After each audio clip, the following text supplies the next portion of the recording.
l'avenir.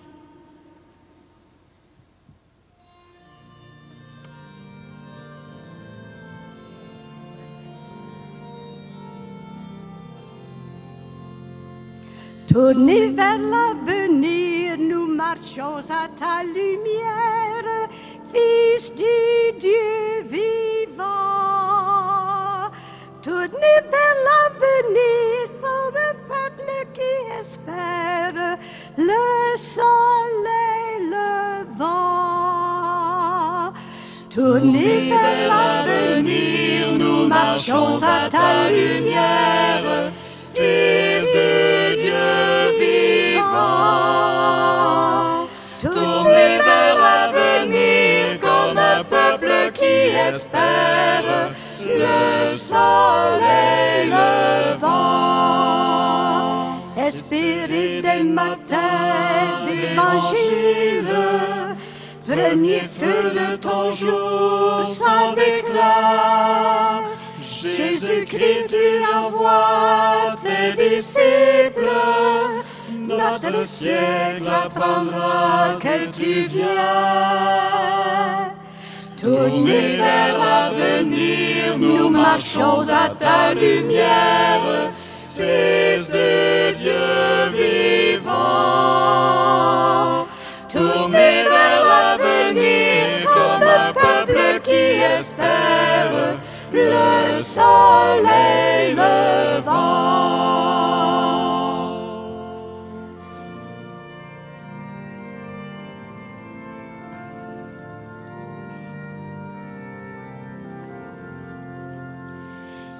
Espérer un printemps pour l'Église, tant d'hiver ont figé nos élans.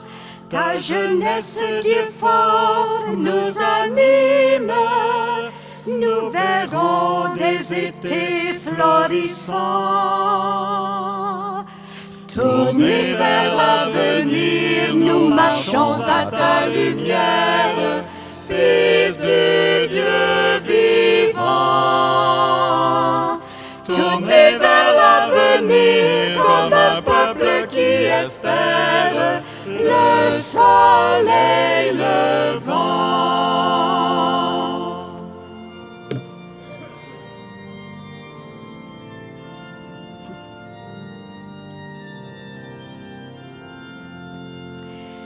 Espérer le grand vent de ton souffle, nous irons où l'Esprit conduira.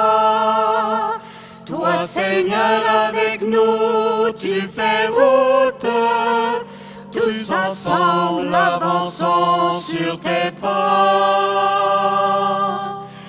Tournés vers l'avenir, nous marchons à ta lumière, Fils de Dieu vivant.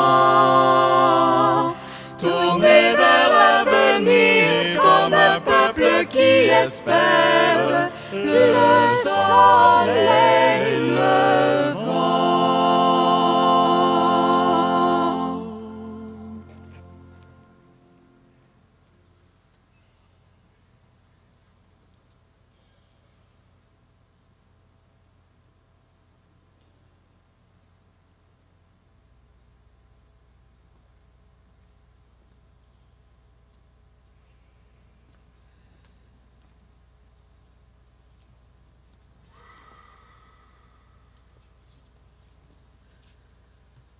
Dans la foi, nous sommes rassemblés aujourd'hui au nom du Père et du Fils et du Saint-Esprit. Le Seigneur soit avec vous. Quel bonheur d'être parmi vous aujourd'hui en ce festival de l'Assomption 2019. Bienvenue à chacun et chacune de vous, gens d'ici et de d'autres régions. L'avenir de l'Église est entre nos mains, mais il y a plus encore. Le Christ compte sur chacun et chacune de nous.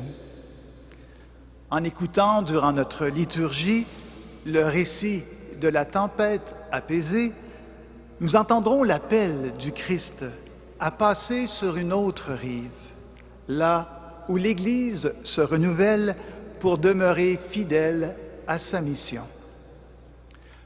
En cette deuxième journée du Festival de l'Assomption, Jésus nous rassemble dans la foi. Il nous appelle à préparer l'avenir de l'Église d'ici et de ses œuvres. En commençant cette célébration, invoquons la miséricorde et la tendresse du Seigneur de l'univers.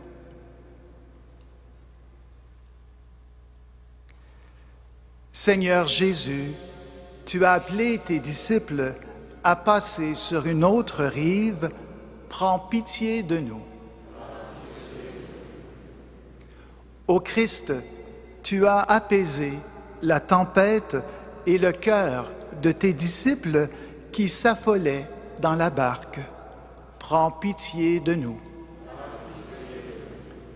Seigneur, tu as envoyé ton esprit d'amour et d'audace pour faire de nous des disciples missionnaires capables de préparer l'avenir de l'Église d'ici. Prends pitié de nous. Que Dieu, dont la toute-puissance est celle de l'amour, nous fasse miséricorde, qu'il nous pardonne nos péchés et nous conduise jusqu'à la vie éternelle. Prions le Seigneur.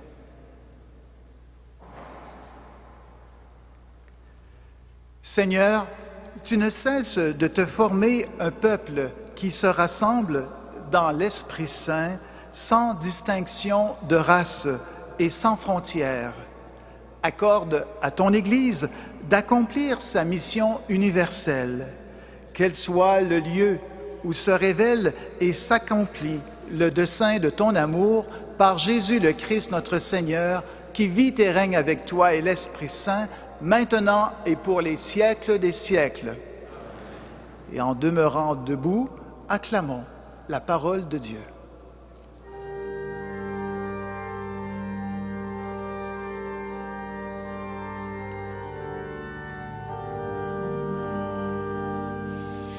Ta parole est lumière, alléluia. Ta parole est sagesse, alléluia.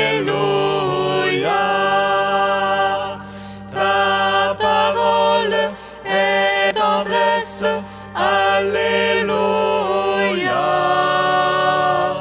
Ta parole est vivante, alléluia.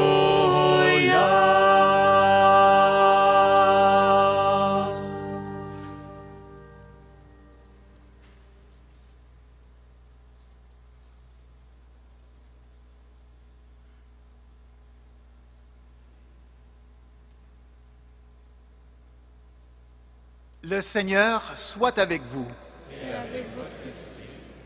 Évangile de Jésus-Christ selon saint Marc. Gloire à toi, Seigneur. Toute la journée, Jésus avait parlé à la foule. Le soir venu, Jésus dit à ses disciples, « Passons sur l'autre rive. » Quittant la foule, ils amenèrent Jésus, comme il était, dans la barque, et d'autres barques l'accompagnaient. Survient une violente tempête. Les vagues se jetaient sur la barque, si bien que déjà elle se remplissait. Lui dormait sur le coussin à l'arrière.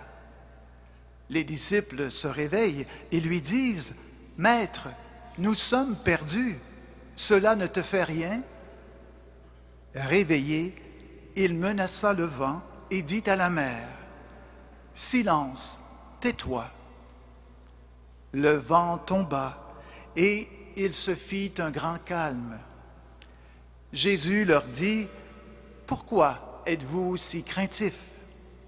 N'avez-vous pas encore la foi? » Saisis d'une grande crainte, ils se disaient entre eux, « Qui est-il donc, celui-ci, pour que même le vent et la mer lui obéissent? » Acclamons la parole de Dieu.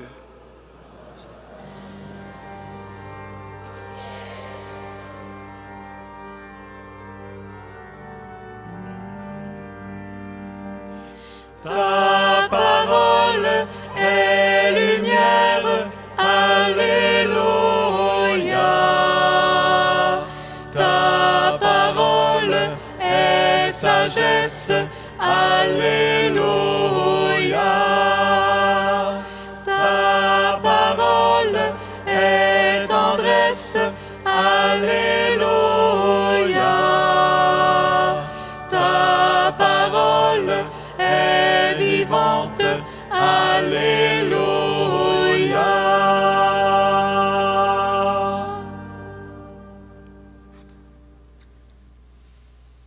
En ce deuxième jour du Festival de l'Assomption, nous sommes invités à poursuivre notre méditation guidée par le thème « L'avenir est entre nos mains ».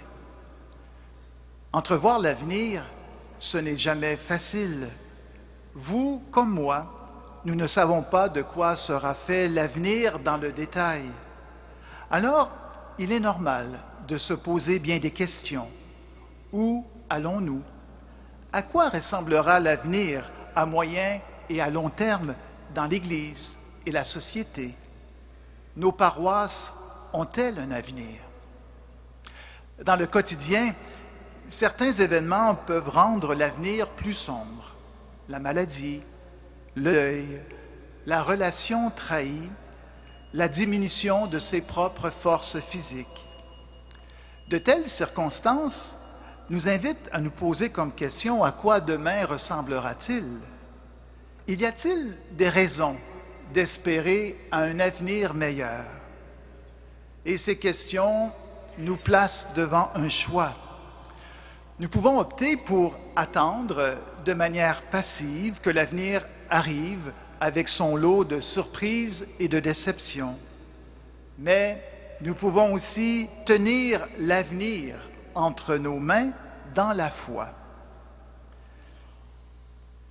Ce deuxième jour du Festival de l'Assomption nous propose d'entendre les appels de l'Évangile pour ne pas baisser les bras afin de préparer ensemble l'avenir de l'Église d'ici et de ses œuvres. Aujourd'hui, en ce moment précis de l'histoire de l'Église du Québec, nous sommes appelés à être des témoins, des accompagnateurs, des accompagnatrices d'une Église en train de naître. Une Église qui se renouvelle pour être encore plus fidèle à sa mission. Une Église porteuse d'espérance pour aujourd'hui et demain. Quels sont les signes de cette espérance, de cette Église qui est en train de naître? Notre méditation sur l'avenir de l'Église d'ici et de ses œuvres se fait, vous l'avez remarqué, dans l'ambiance du récit évangélique de la tempête apaisée que nous venons d'écouter dans notre liturgie. L'évangéliste Marc, en insistant par 3 fois sur l'ampleur de la tempête, vient comme souligner aussi la puissance du geste de Jésus. Ce qui frappe dès les premiers versets de ce récit évangélique, c'est l'attitude d'écoute des disciples à l'appel de Jésus « Passons sur l'autre rive ». Cette invitation de Jésus exige la traversée du lac. Quitter une rive pour naviguer vers une autre rive, c'est souvent abandonner son confort, sa sécurité, ses habitudes pour aller vers un ailleurs. En ce temps de l'Église du Québec qui est le nôtre, ne sommes-nous pas encore interpellés par Jésus qui nous dit « Passons sur l'autre rive ».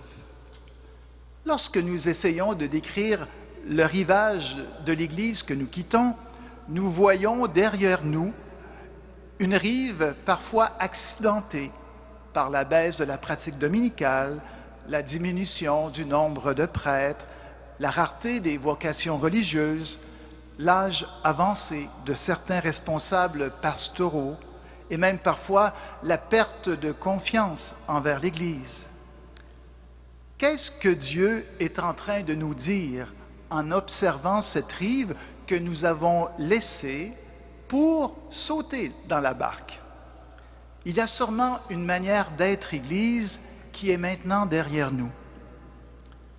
Ai-je une nostalgie de l'Église du passé qui est sur la rive derrière moi?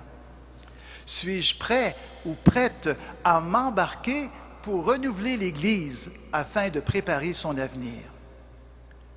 L'Évangile se poursuit en affirmant « Quittant la foule, les disciples emmenèrent Jésus comme il était dans la barque. » Saint Marc nous raconte que les disciples et Jésus sont dans la même barque. C'est beau. Depuis le début de l'origine de l'Église, la barque, c'est une magnifique image pour représenter la communauté, l'Église. Les disciples s'y retrouvent un peu comme l'équipe des matelots qui favorise la navigation de la barque sur les eaux. Et chacun est important et a une place à part entière dans l'équipage de la barque pour favoriser la traversée. Encore aujourd'hui, la barque de l'Église a besoin de toi, a besoin de moi, a besoin de nous pour naviguer sur les flots de sa mission. Est-ce que je prends conscience que j'ai une place dans la barque de l'Église et que l'équipage a besoin de moi avec mes charismes, mes talents? Suis-je porté à rester en dehors de la barque pour la regarder passer en me disant qu'elle va bientôt couler et qu'il vaut mieux la quitter? Est-ce que je prends place dans la barque en écoutant l'appel de Jésus qui me dit « Passons sur l'autre rive ». Suis-je porté à dire à Jésus « Amène-moi sur ton bateau. Oui, Jésus, j'embarque avec toi. » Suivre Jésus, c'est le risque de s'embarquer, c'est le risque d'aimer, c'est le risque de prendre en main l'avenir de la barque de l'Église. Oui, emmène-moi sur ton bateau. Emmène-moi sur ton bateau, je voudrais partir avec toi. Emmène-moi sur ton bateau, oui Jésus, j'embarque avec toi.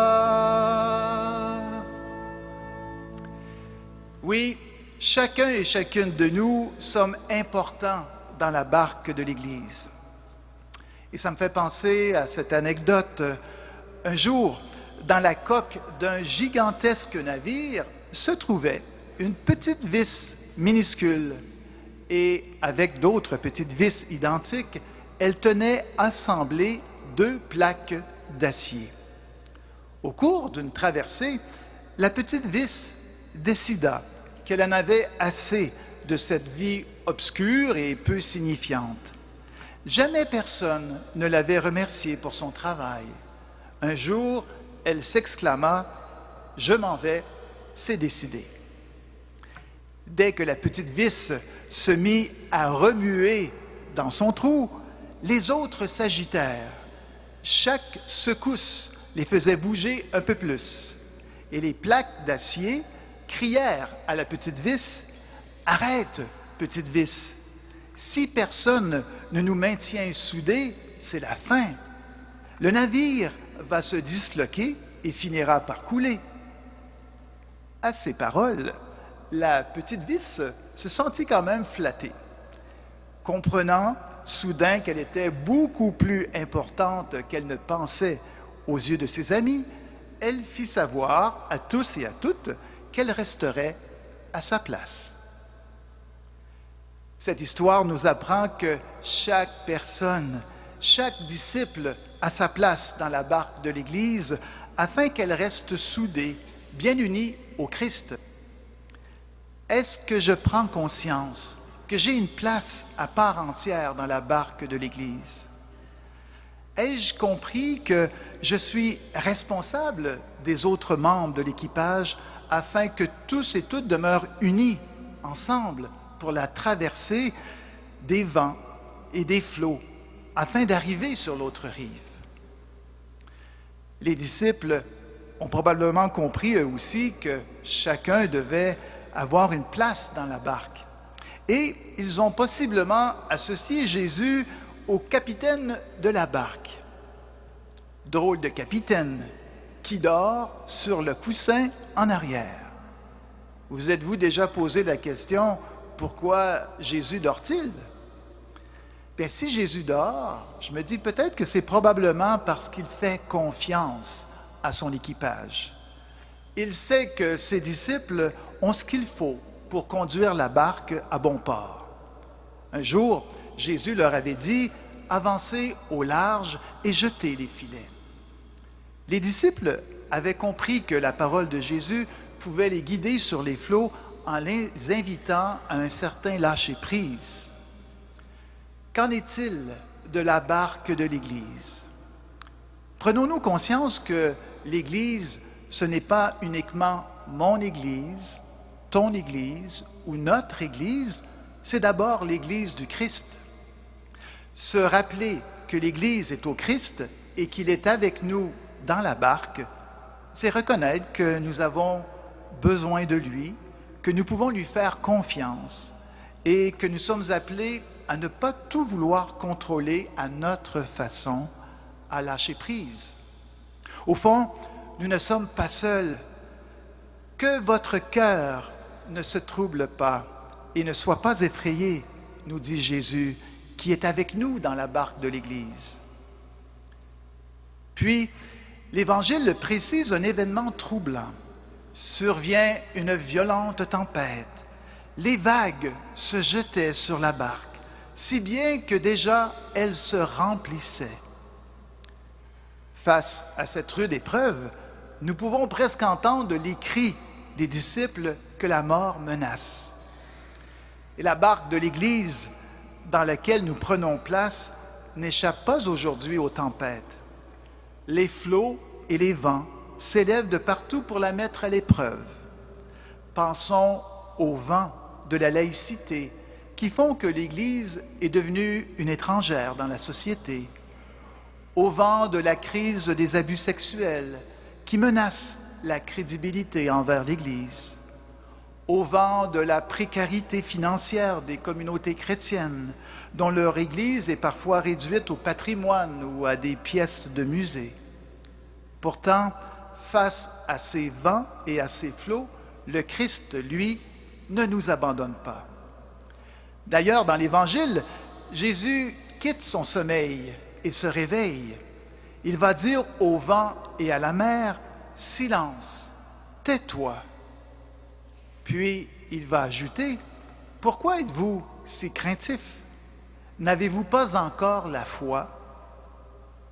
Cette parole de Jésus nous laisse entrevoir que l'avenir de la barque des disciples est entre leurs mains dans la mesure où ils sont capables d'avoir foi au Christ.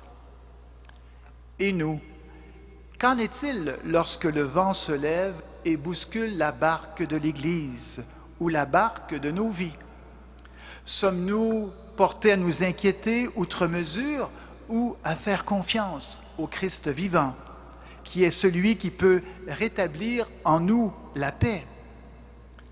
Lorsque nous nous exerçons à faire confiance au Seigneur, nous découvrons que même si la surface de la mer de nos vies est plus agitée, le fond de la mer de nos cœurs, lui, demeure calme. Et c'est là que nous pouvons rencontrer vraiment le Christ. Le récit de la tempête apaisée nous invite à mettre en pratique ce passage du psaume. Dirige ton chemin vers le Seigneur, fais-lui confiance et lui agira. En ce festival de l'Assomption, pourquoi ne pas poser un acte de foi en offrant au Seigneur la tempête qui s'élève dans nos vies? Oui, fais-lui confiance et lui, il agira. Emmène-moi sur ton bateau. Emmène-moi sur ton bateau, je voudrais partir avec toi. Emmène-moi sur ton bateau, oui Jésus, j'embarque avec toi. Une fois la tempête apaisée, la barque des disciples et de Jésus put arriver sur une autre rive, de l'autre côté de la mer de Galilée. Et ils y découvrirent de la nouveauté, un nouveau pays. Il s'agissait bien sûr d'une autre rive de promesse, une rive inconnue, une rive fertile. Il est encourageant de voir des baptisés qui prennent en main, qui se donnent la main pour aménager de nouvelles rives afin de permettre à la barque de l'Église d'accoster à bon port et d'y témoigner le Christ. Quelles œuvres d'Église retrouvons-nous sur l'autre rive afin de proclamer partout l'Évangile?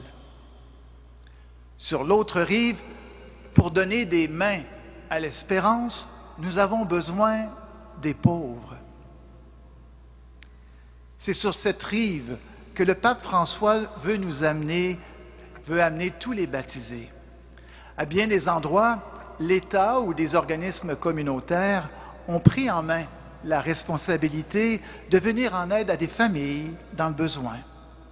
Alors, la tentation est grande pour l'équipage de la barque de l'Église de ne plus s'y intéresser et de se replier uniquement sur des activités liturgiques ou sacramentelles.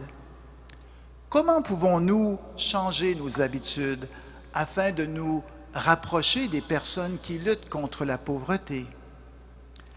Les baptisés donnent du temps à un organisme qui lutte contre la pauvreté, Soupe populaire, Centre d'entraide vestimentaire, organisme de solidarité internationale ou maison d'accueil des sans-abri.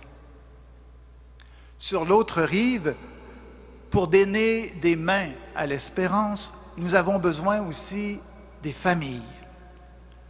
Lorsque sur l'autre rive, nous apercevons des disciples missionnaires qui portent le souci de rencontrer des familles en dehors de l'église bâtiment, d'établir un lien avec elles, de les mettre aussi en réseau dans leur paroisse, alors il est possible, bien sûr, de préparer cet avenir.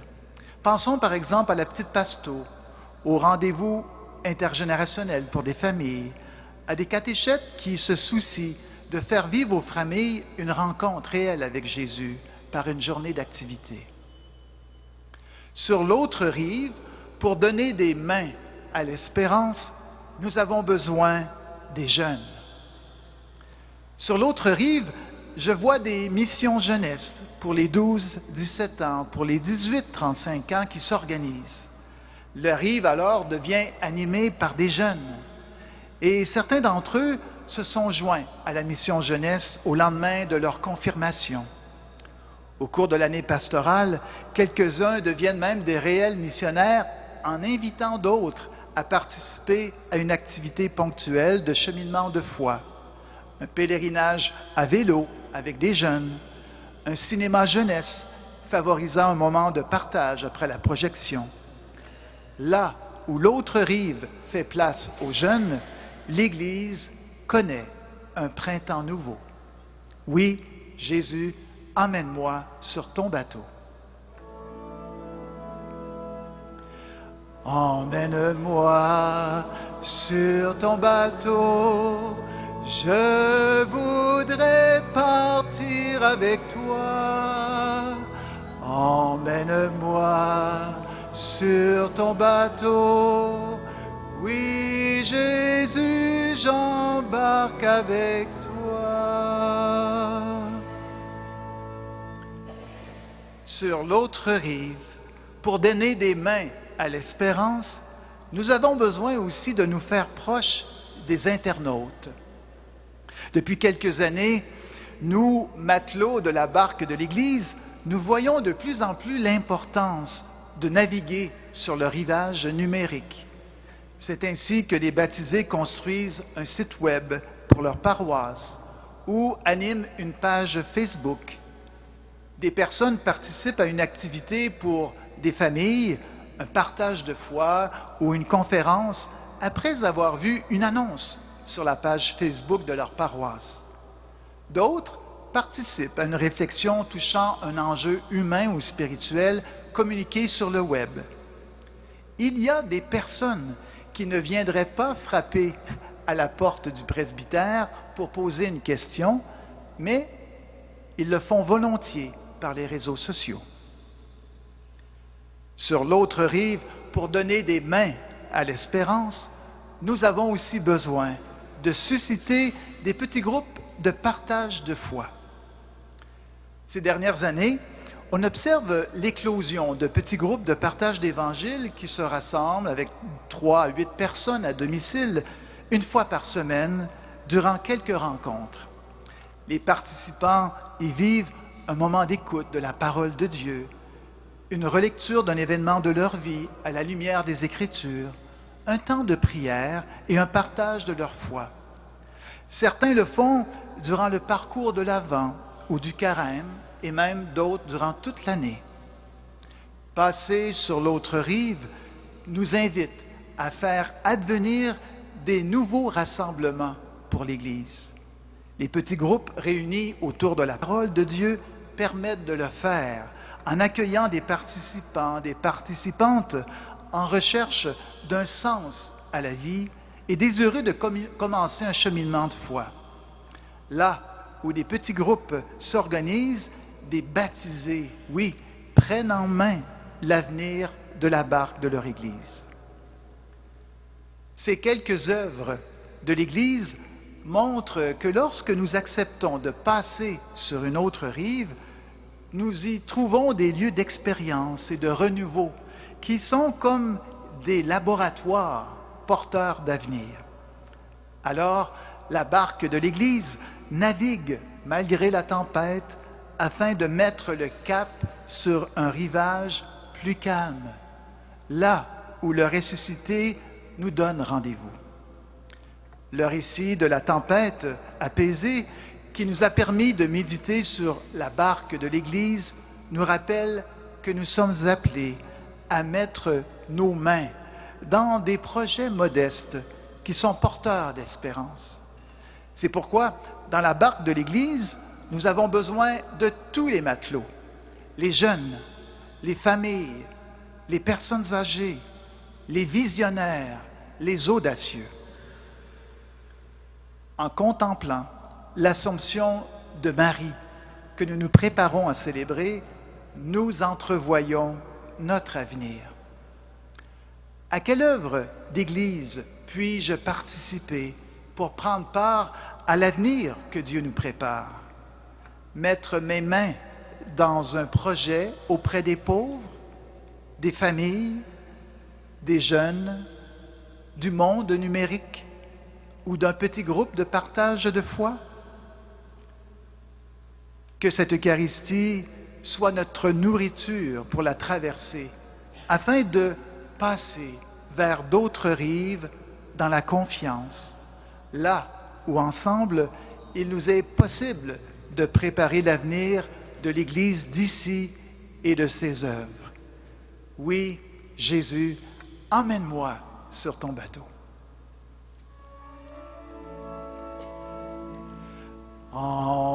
Emmène-moi sur ton bateau, je voudrais partir avec toi. Emmène-moi sur ton bateau, oui Jésus, j'embarque avec toi. Amen.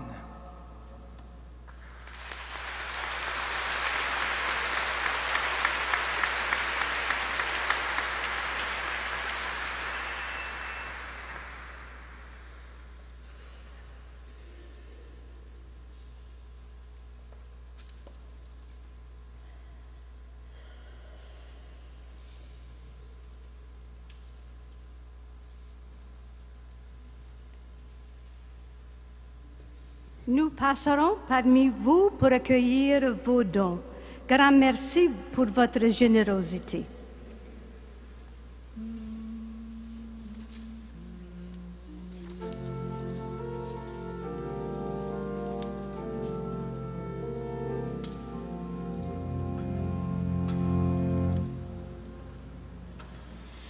Bienheureux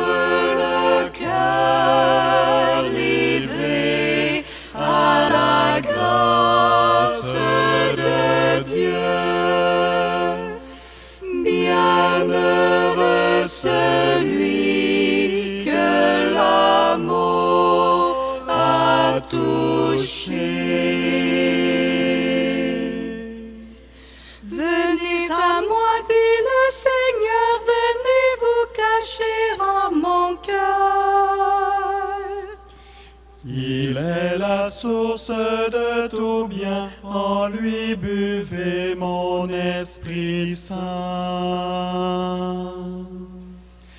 Bienheureux le cœur livré à la grâce de Dieu. Bienheureux celui que l'amour a touché. Depuis longtemps je vous connais, depuis toujours je vous aimais. Et c'est ma joie de me donner à celui que j'ai regardé. Bienheureux le cœur livré à la grâce de Dieu. Bienheureux celui que l'amour a touché. C'est moi qui vous ai appelé, mon amour vous a embrassé. En cette flamme demeurez, en elle soyez transformés. Bienheureux le cœur livré à la grâce de Dieu. Bienheureux celui que l'amour a touché. Dans mon église, vous serez comme un ferment de sainteté. Humbles et pauvres simplement, de mon nom vous témoignerez. Bienheureux le cœur livré à la grâce de Dieu. Bienheureux celui que l'amour a touché. Marie est là près de chacun et veille maternellement. Regardez-la et vous saurez comme elle aimait en vérité. Bienheureux le cœur livré à la grâce de Dieu. Bienheureux celui que l'amour a touché.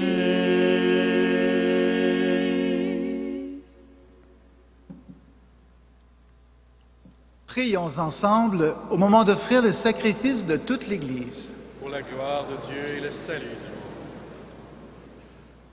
En célébrant le mémorial de ton Fils qui nous rappelle son amour infini, nous te supplions, Seigneur, que son œuvre de libération s'accomplisse par le travail de l'Église, ta servante, pour apporter au monde le salut par Jésus, le Christ, notre Seigneur.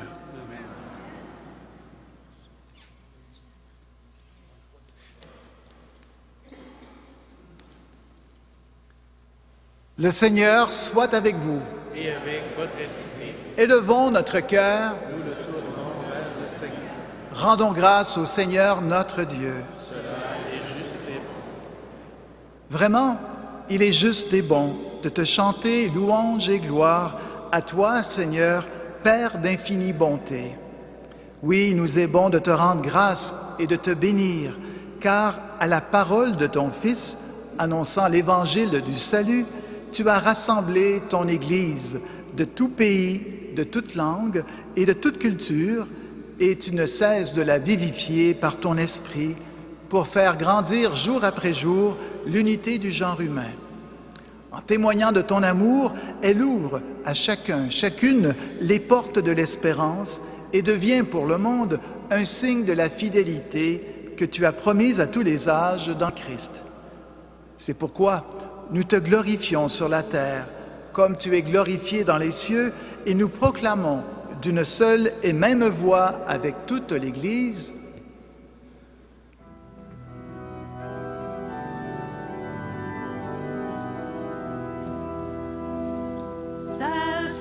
Saint le Seigneur, le Dieu de l'univers. Saint, Saint, Saint le Seigneur, le Dieu de l'univers. Saint, Saint, Saint le Seigneur, le Dieu de l'univers. Saint, Saint, Saint le Seigneur, le Dieu de l'univers. Ciel et terre sont remplis de ta splendeur et de ta gloire. Hosanna au plus haut des cieux. Hosanna au plus haut des cieux. Saint, Saint, Saint le Seigneur, le Dieu de l'univers. Saint, Saint, Saint le Seigneur, le Dieu de l'univers. Béni soit celui qui vient au nom du Seigneur.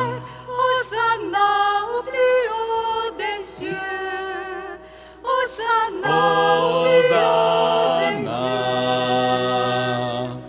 Saint, Saint, Saint le Seigneur, le Dieu de l'univers. Saint, Saint, Saint le Seigneur, le Dieu de l'univers.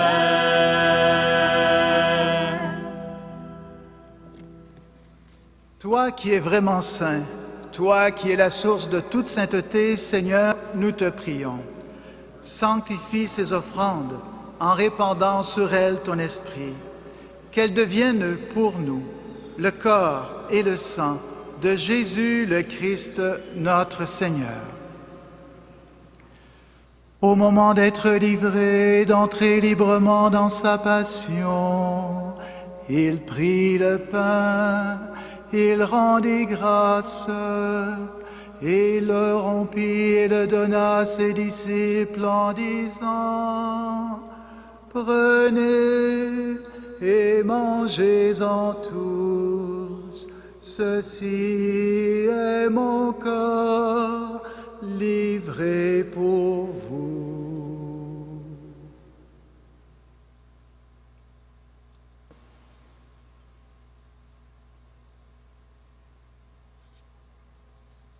De même, à la fin du repas, il prit la coupe, de nouveau il rendit grâce, il la bénit et la donna à ses disciples en disant: Prenez et buvez-en tous, car ceci est la coupe de mon sang, le sang de l'alliance nouvelle et éternelle, qui sera versé pour vous et pour la multitude en rémission des péchés. Vous ferez cela en mémoire de moi.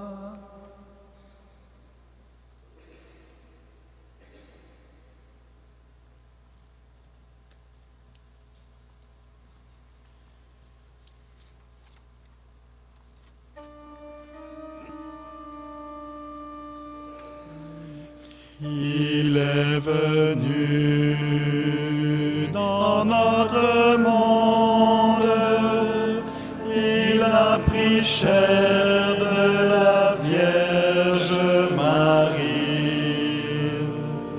Il a souffert dans notre monde, il a donné son corps et son sang. Il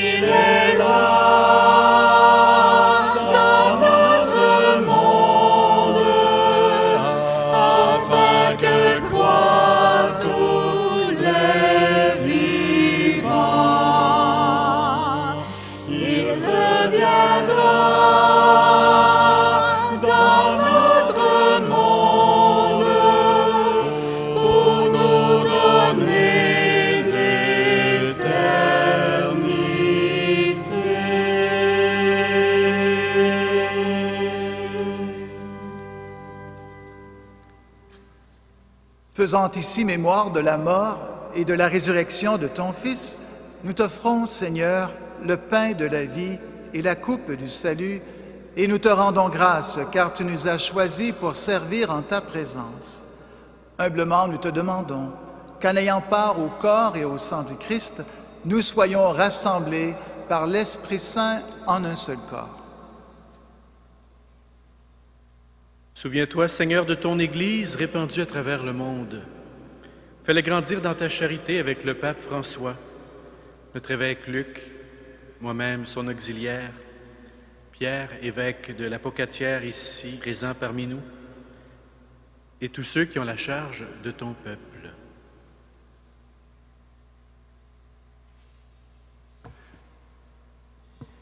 Souviens-toi aussi de tous nos parents, de tous les membres de nos familles, nos frères et sœurs, qui se sont endormis dans l'espérance de la résurrection.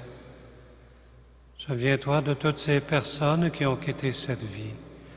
Reçois-les dans ta maison, dans ta paix, dans ta lumière, auprès de toi.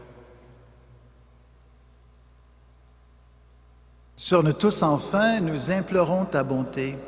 Permets qu'avec la Vierge Marie, la bienheureuse Mère de Dieu, avec Saint Joseph, son époux, les apôtres, les saints et saintes de tous les temps qui ont vécu dans ton amitié, nous ayons part à la vie éternelle et que nous chantions ta louange par Jésus-Christ, ton Fils bien-aimé.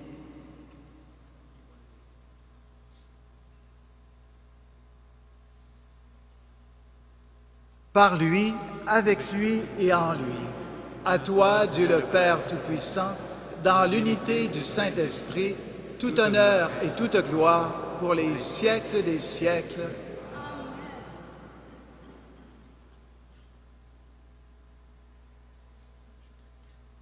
Unis dans ce même esprit où nous sommes invités à embarquer, à joindre Jésus dans la barque de l'Église, à naviguer avec confiance malgré les vents et les flots, sachant que le Christ, lui, est avec nous.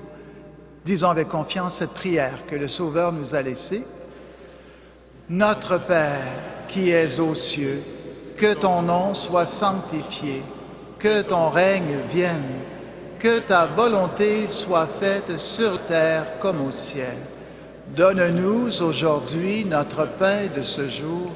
Pardonne-nous nos offenses, comme nous pardonnons aussi à ceux qui nous ont offensés, et ne nous laisse pas entrer en tentation, mais délivre-nous du mal. Oui, Seigneur, délivre-nous de tout mal et donne la paix à notre temps. Par ta miséricorde, libère-nous du péché. Rassure-nous devant les épreuves en cette vie où nous espérons le bonheur que tu promets et l'avènement de Jésus-Christ, notre Sauveur. Car c'est à toi qu'appartiennent le règne, la puissance et la gloire pour les siècles des siècles. Seigneur Jésus-Christ, tu as dit à tes amis, à tes apôtres, « Je vous laisse la paix, je vous donne ma paix. Ne regarde pas nos péchés, mais la foi de ton Église, et pour que ta volonté s'accomplisse, donne-lui toujours cette paix et conduis-la vers l'unité parfaite, toi qui règnes pour les siècles des siècles. Et que la paix du Seigneur soit toujours avec vous. Et avec votre esprit. Et entre nous, voisins, voisines, partageons cette paix du Christ.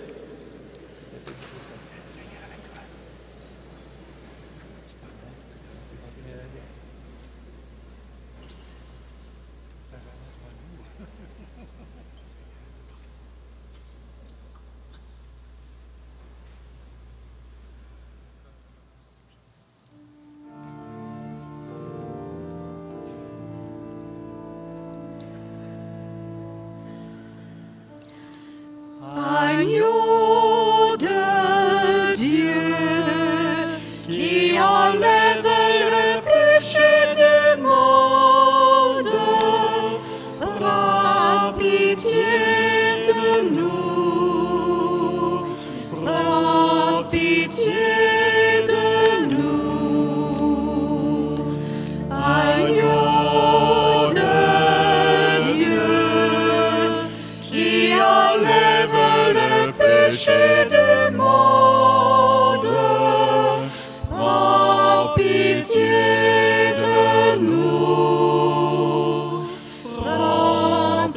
pitié de nous.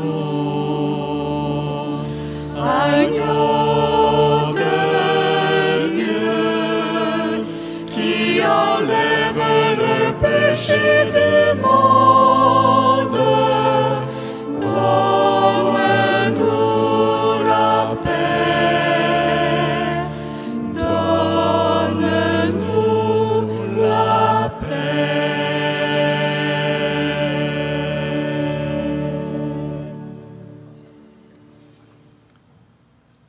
Heureuses et heureux les invités au repas du Seigneur. Le voici l'agneau de Dieu qui enlève le péché du monde. Seigneur, je ne suis pas digne de te recevoir, mais seulement une parole et je serai guéri. Que le corps du Christ nous garde pour la vie éternelle. Amen.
En marchant vers toi, Seigneur, notre cœur est plein de joie. Ta lumière nous conduit vers le Père dans l'Esprit, au royaume de la vie.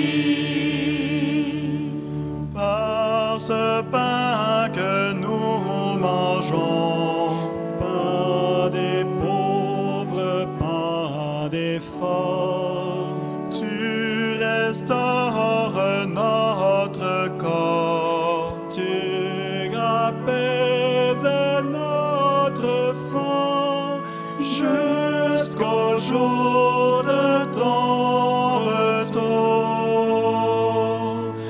En marchant vers toi, Seigneur, notre cœur est plein de joie.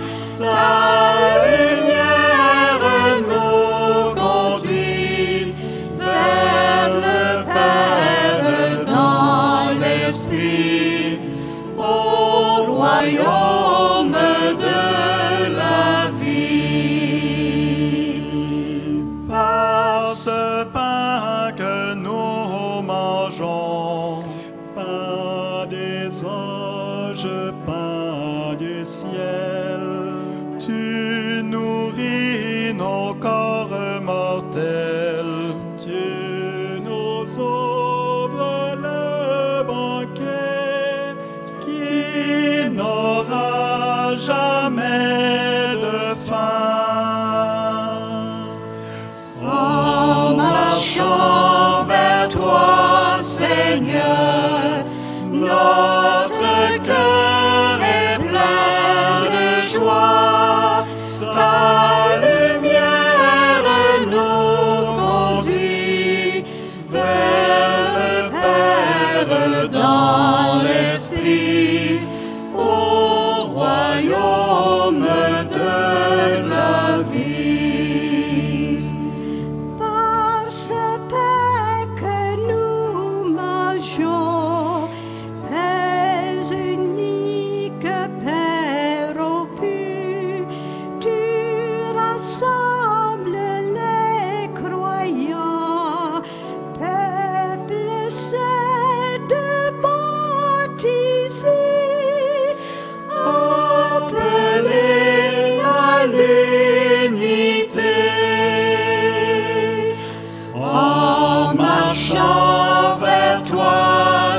Seigneur. Notre cœur est plein de joie. Ta lumière nous conduit vers le Père dans l'Esprit, au royaume de la vie.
Prions le Seigneur.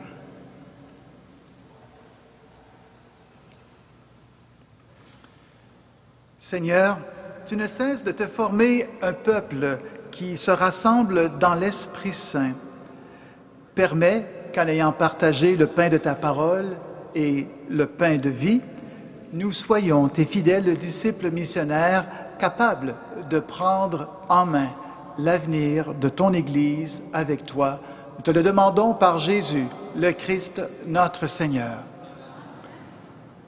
Au terme de cette belle célébration, je veux vous souhaiter de tout cœur de continuer à vivre un très beau festival de l'Assomption. J'en profite aussi pour remercier votre recteur du sanctuaire, Monseigneur Pierre-Olivier, de m'avoir invité, fait confiance aussi pour la prédication d'aujourd'hui. Ça a été un réel privilège. J'invite enfin Luc à nous communiquer un message. Merci beaucoup, Monseigneur Goudreau. Vous pouvez vous asseoir quelques secondes. Il y en a qui rient, ça va être quelques secondes, là. Alors, bonjour, très, très heureux d'être avec vous aussi aujourd'hui. Alors, mon nom est Luc Letourneau, je suis le tout nouveau directeur général ici au sanctuaire. Alors, qu'est-ce qu'il y a sur l'autre rive, Monseigneur? Il y a aussi des laïcs qui prennent des postes de plus en plus en responsabilité dans l'Église. Alors, je pense que ça fait aussi partie de ce qu'il y a sur l'autre rive. Donc, comme directeur général, je viens vous parler d'un problème que nous avons, mais un problème qui est heureux. Parce que des fois, les problèmes, ils sont heureux. Et en plus, vous pouvez nous aider à le résoudre. En effet, ici, on est un peu sur l'autre rive, parce que sur l'autre rive, vous avez dit qu'il y a des jeunes. Alors, nous avons 3 jeunes ici, 3 jeunes adultes qui travaillent avec nous pour l'été et qui ont accepté, même demandé, ça vient d'eux, ça vient même pas de nous, qui ont demandé pour passer toute une année ici avec nous, pour travailler à Cap Jeunesse, et particulièrement pour les jeunes et pour les familles. Il y en a 3. Alors aujourd'hui, il y en a un avec nous qui chantait justement avec le service de liturgie. Il s'appelle Félix. Je lui laisse la parole.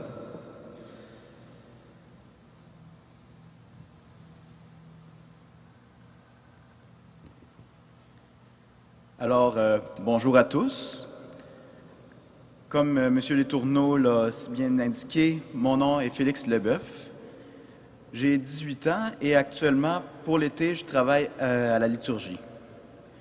Et j'ai demandé de travailler à Cap Jeunesse à l'année parce que je pense qu'il s'agit d'une expérience enrichissante autant au point de vue personnel que spirituel. Donc, en étant à Cap Jeunesse, je vais pouvoir aider des jeunes qui en ont besoin en écoutant leurs problèmes et en essayant de les aider à les régler. Et avec eux, j'aimerais ça aussi organiser des activités en tout genre, majoritairement musicales, avec mon petit bagage qui vient avec. Donc, ça me ferait vraiment un plaisir incommensurable de travailler avec ces jeunes pendant une année entière. Merci beaucoup pour votre écoute.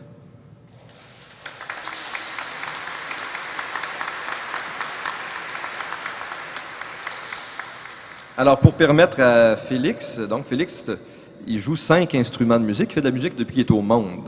Donc, 5 instruments, en plus de chanter. Alors, pour permettre à Félix et pour permettre à 2 autres jeunes aussi, qui vont parler tout au long aussi de ce festival, leur permettre donc de vivre une année de formation liturgique, formation en leadership chrétien, leur permettre aussi de développer leurs aptitudes, hein? La connaissance de soi, la croissance humaine, la croissance spirituelle, leur donner la possibilité de s'impliquer dans un milieu qui est comme ici, qui est un milieu social, qui est un milieu communautaire, milieu ecclésial. Nous avons besoin d'abord de vos prières. Je compte sur vous. Je suis très sérieux. On a besoin de vos prières. Évidemment aussi, avec la prière, des fois, ça aide un peu si on est capable de leur verser un petit salaire pour rester toute l'année. C'est une question de justice. Ça fait aussi partie de nos valeurs. Donc, on a besoin d'argent parce que c'était pas budgété, ça, cette année. C'est une petite surprise que le bon Dieu nous a faite de nous envoyer 3 jeunes comme ça qui nous demandent de venir passer l'année avec nous. On a estimé que pour leur donner un salaire décent pour 1 an, c'est un total d'à peu près 60 000 $ au total. Ça permettra donc de leur verser un salaire, puis de leur offrir la possibilité de vivre une expérience unique ici au sanctuaire. Vous pouvez parrainer un jeune, vous pouvez donner un don unique, mais aussi vous pouvez décider de verser un petit montant chaque mois ou un plus gros montant chaque mois. Puis sur l'autre rive, Monseigneur parlait qu'il y avait des communautés. Alors, ça peut être un projet communautaire. Vous pourriez dire, moi, je retourne dans ma paroisse, on fait un projet, notre paroisse, on décide de faire une quête une fois par mois, par exemple, puis cet argent-là, on l'envoie pour les jeunes de Cap-Jeunesse. Ça peut être des associations, ça peut être entre amis, ça peut être en famille, pour soutenir comme ça cette œuvre-là qui est en train de naître ici au sanctuaire. Votre don, peu importe la grosseur du don, peut faire toute la différence. C'est un peu comme une vis. Hein? Il y en a des petites, puis il y en a des plus grosses, mais ils sont toutes importantes. Tout de suite à la fin de la célébration, Félix et moi, on sera à l'arrière de la basilique, à une table. Venez nous voir, ne serait-ce que pour nous parler, nous rencontrer Félix, lui poser des questions, l'encourager aussi. Et puis, si vous voulez déjà faire un don, on va l'accueillir avec joie. Merci et bon festival.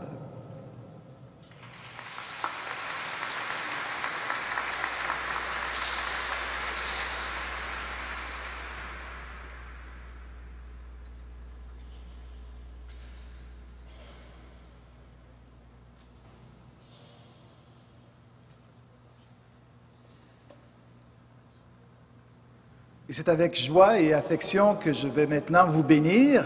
Bénir qui veut dire souhaiter du bien au nom de Dieu. Oui, que le Seigneur vous comble de ses bénédictions.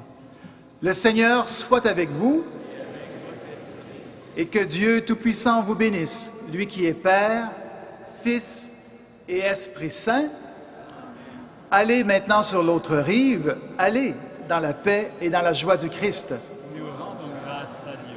Et en terminant notre célébration, tournons notre regard vers Marie. Et notre chant « Tu es toute belle » au numéro 305. 305, nous chantons le 4e couplet. « Tu es toute belle ».